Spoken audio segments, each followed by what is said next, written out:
first day. If you will do these drills daily, you'll see a huge improvement the first day. Okay? It's just a matter of feel. That's all it is. Okay, the next drill is called the stand-up drill. We also call this the rock and roll drill. The purpose of this drill now is just to add a little bit of movement. Now you can feel your lower half. You're still working on the same two zones. You're working on the head, the glove, and the throwing side. But now you're getting the lower half in. Okay, we call this a rock and roll drill because I'm going to rock over to my left side, and I'm going to throw, leaning my weight, really going to the plate, so I can really feel throwing the ball to first base, and I'm going to roll that left foot over. So it's going to be like something like this. Here, as I part my hands, I'm going to look, throw, and roll. Okay? Look, throw, and roll. Did I throw that one bad? I'm sorry. All right. Look, throw, and roll. Okay? Now, in this one here, again, you're getting the lower half working, okay? You're getting the hips to work in here now, but you're working on actually going home, getting your momentum going home and throwing behind you. What that does is when we go to the next drill, the 45-degree drill, stand at 45, now it just simplifies the throw. Now their body's actually going 45. To them, it feels like they're going to first base, okay? So we've gone to the stand-up drill, the rock and roll drill, to the stand at 45. And in this drill, we're just going to stand up. We're going to put our feet in a 45-degree angle, okay? We want to make sure when they do this drill too, we don't want to get exactly 45. We want to try to get a little bit inside the 45-degree line, okay? We want to make sure that as we get 45, now we start with our weight sitting on the back side. We're going to look at the runner or our partner. As I transfer my weight to my front side, I'm going to look home, I'm going to reach home, I'm going to throw to first base, and I'm going to take a little jab step. So I get in the habit of pushing off that right foot and going to first base, okay? So it's going to look something like this. Sit back, reach, throw, jab step. Come back up, set up, sit back, reach, throw, jab step. Now it's important, you want to make sure that your lefties try to keep this front shoulder back. Don't let them roll over. Don't let that glove hand go 45. We want the glove hand and the shoulder going to the plate, okay? There's nothing in the rules that says you can't look home, you can't reach home and throw to first base. Nothing. That's what picks umpires off. That move alone is what picks umpires off. They see the head, umpires are sitting there, they're standing behind first base, or they're standing back here. They see the head going home, and they think you're going home. And all of a sudden, you throw to first base, and they're looking home because that's where they think you're throwing it, and the ball's going to first base. And so they're thinking, there's no way he could have thrown to first base without balking. And so they're going to call a balk on you. And so it's the coach's job to explain that. And I always tell the umpires before the game, and I'll say it in front of the opposing coach, my lefty's got a good move. Don't take it away from him. I'll tell every umpire before the game, if I'm throwing a lefty, that my lefty's got a good move. Because I want them to be aware of that. So when that guy comes in the game, if he's not starting and he's relieving, when he comes in the game, they know going in, he's got a good move. So they're looking at him a little bit closer. Okay? That's not going to guarantee that they're not going to call a balk, but at least they're giving him a little bit of attention. So we go stand at 45, again, reach, throw. Okay? Now, again, in every one of these drills, we're trying not to look. All right?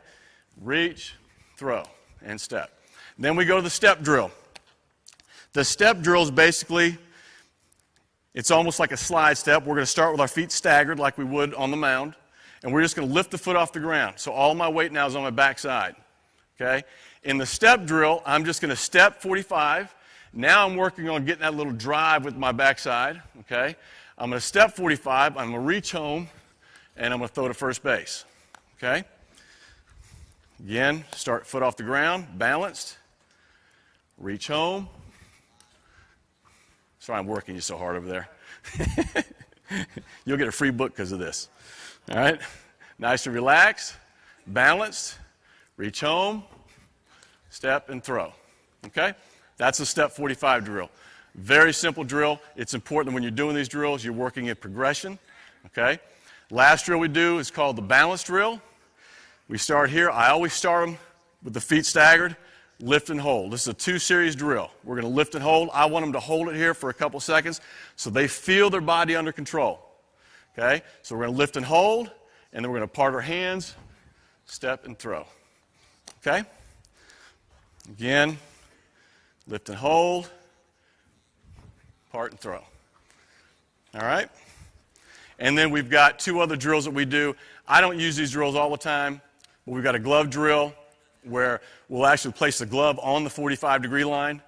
Usually you place the glove of the pitcher doing the drill because he doesn't want to step on his own glove, and you want him to work on stepping inside that 45-degree line. If you've got a guy that really has a tendency to cheat or gets close to cheating, that's a good drill to stop that.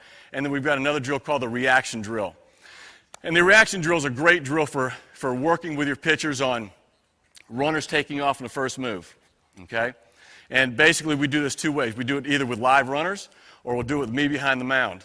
And I'll stand right behind the pitcher, and as he lifts his leg, if I touch his back, he's going to stop what he's doing. He's going to throw to first base. If there's no touch, he's just going to continue on and make a pitch to the plate. Okay? With runners, I'll just give a signal to the runner. You're either going or you're not going. And I'm behind the pitcher so they can see that. And so runners are going to take off first move or they're not going at all. All right? Coach Mike Roberts and Brian Roberts yesterday talked about runners, taking the lead, taking that jab step. Okay? Let me just tell you, when runners did that to me, I knew I had them. I knew I could pick those guys off. The only guys I couldn't pick off were the guys that were going back to first base when I lifted my leg. I couldn't pick those guys off, okay? But the guys that were doing this, I knew I could pick off. Because what happens is they do this as a decoy to the pitcher, thinking they're leaning to first. But what do they do initially or immediately after this? They do this. All you've got to do is get them to transfer their weight to the right side, and you've got them picked off. The runner is picked off before the throw is made. I'm going to show a video I showed several years ago when I spoke here that proves that. The runner is picked off before the throw is made to first base. The runner is picked off now. He's made up his mind that he's going to get into a secondary lead. Okay? He's taking his jab step back as I'm looking at him. The moment I turn my head, what's the runner doing? He's taking a secondary. Okay? He's picked off. All I've got to do is make a controlled throw to first base. I don't have to make a hard throw to first base, and that's something you need to really emphasize with your pitchers. The throw does not have to be hard. It has to be controlled. You just got to give the ball to the first baseman. If you throw it over his head or off to the side, the runner's got a better chance of getting back. Okay? But it's important to note that the runner, he's picked before the throw's even made. Okay? So what we're trying to do as a pitcher is get that runner to get in that secondary lead. And a lot of times, your pitchers will see that when they throw the ball to the plate, just as they start to turn their head, they'll see that runner leaking towards second base. And right now, they can go into the pick mode. Okay, I made a pitch, get the ball back. Okay, now I'm going to go pick the guy off. I'm going to set him up, and now I'm going to throw a pitch to the plate, or I'm going to go with a good move and pick him off. Your pitchers will be able to determine when they want to go in the mode. Now, with my guys, I set it up from the dugout. I'll let them know. I'll tell the catcher what we're going to do through signs. And we'll set up the setup moves and the good pick. Now, I have one sign for a setup move, and the pitchers automatically know that they're going to go into their routine, whatever their routine is. It could be one move and a good move. It could be one bad move, a bad pitch to the plate, a purpose pitch. Okay? Because what we want the runner to see is that when I look at him to the top and I look home, I'm going home. Okay? Runners are going to think that they have your pitchers figured out. If I turn my head every time I pick and I look at him and then go home, then in their minds they're thinking, okay, when he looks at me all the way to the top, he's going to the plate. When he looks home, he's coming to first base. Okay? So I want to make sure that as I'm setting the runners up, I look home first on every bad move, even on my best setup move. And when I'm going to make a purpose pitch, I'm going to look at him, I'm going to throw home. I might throw a ball low and outside for a ball on purpose because I want to get this guy now. Okay? And a lot of times when you do that, that runner already has you figured out, he thinks, and you see him taking that secondary lead. Now I'll come back up and I'll do another setup move. just so I make it confident in his mind that he's got me figured out. Then I'll come back with my good move. Come up, look at him, look home, throw, and run, pick him off, get back in the dugout. Okay? The series of drills, you've got to implement them daily. How about let's roll that film, Jeff. This is a guy that I worked with, Jonathan Reeder. I worked with him in 2005. The reason I'm showing this again, I showed this, I spoke here in 2006 as well, but you'll notice this is December 5th. This is the first time I worked with him. In fact, I hadn't even taught him the drills yet, and I just had him showing me what his move was. Now, if you notice, he had a typical move, lift, reach. Okay, that's just your typical bad move. All right? I think we've got 2 or 3 frames of him doing this. Okay? Notice he crossed over the rubber when he lifted. It's important to note that you've got to lift. You can't cross the plane of the rubber. Okay? Now, if you go, the next frame here is his after move. If you notice after, he's more balanced. He's looking home. Guys, if you notice a date, that was 11 days later. That was only the second time I worked with him. And he did the drills on his own. I showed him the drills on December 5th. Did not see him again until December 11th. He did these drills on his own without me there coaching him. And this was the difference in his move 11 days later. Still wasn't great, but it was good. He ended up picking off 18 guys his senior year in high school. He's now at University of Dallas, or University of Texas in Dallas, and is very successful. Here's the move from the back. If you notice, that's a setup move. Okay? This kid didn't have great mechanics either. All right? We just put a runner out there. All right? He throws a pitch to the plate. Notice what the runner did. Did you see what the runner did as he saw him going to the plate? Taking a secondary lead. Here's another setup move. He's looking at him. He turns his head and picks. Runner's going back. Runner knows he's coming. Now, this guy feels pretty confident that he's got this guy figured out. And now he goes to the balance leg lift looking at him, turns home. You got the runner picked. Here it is, slow motion. Can you stop it right now? The runner's picked right now. The runner's picked before he even throws the baseball. The runner's picked before that front foot even lands on the ground.